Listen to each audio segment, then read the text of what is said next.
So welcome to the session on the pelvis. I think you're going to find this very exciting. You'll find that LITEFORCE techniques and innate mobilization has some wonderful solutions to fix the sacroiliac joint in the pelvis. So welcome to a very exciting part of these lessons. So buckle your seatbelts and get ready because this is going to be really exciting. The pelvis includes the sacrum and two hip bones. So there's a hip bone called the innominate bone, a sacrum, and a second innominate or hip bone. And the hip bones move in flexion and extension, which is also called nutation, counternutation. And you also have a similar motion in the sacrum. It can also move into flexion and extension.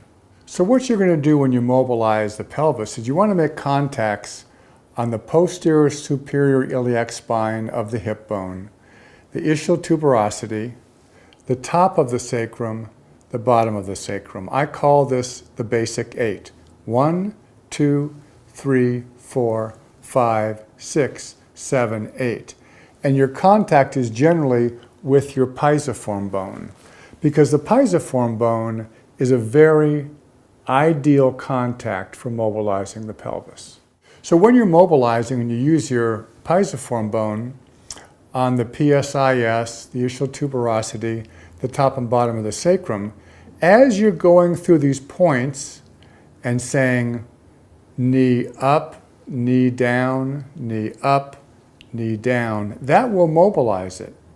But if you find that one spot is much stiffer than the other spots, do that spot a few times to make sure you're providing balance and mobility in the sacroiliac joint.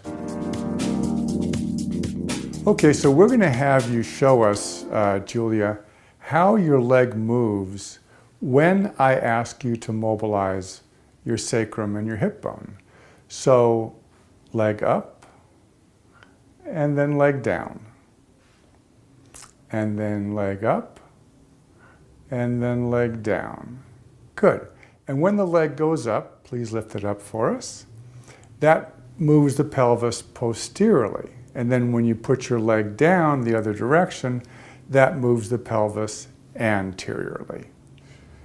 So one more thing to always consider is that when you're mobilizing the pelvis, the hip bone, the innominate, attaches to the sacrum, and the sacrum attaches to the L5-S1 facet joint. So you always want to make sure you mobilize that facet joint. You go down to L5, which is near the crest of the hip bone, and right there is L5-S1. So I put my pisiform on that spot and say arch your back, stick your belly out, and relax and arch. And that's mobilizing L5 and L4. And that's very important when you mobilize the pelvis.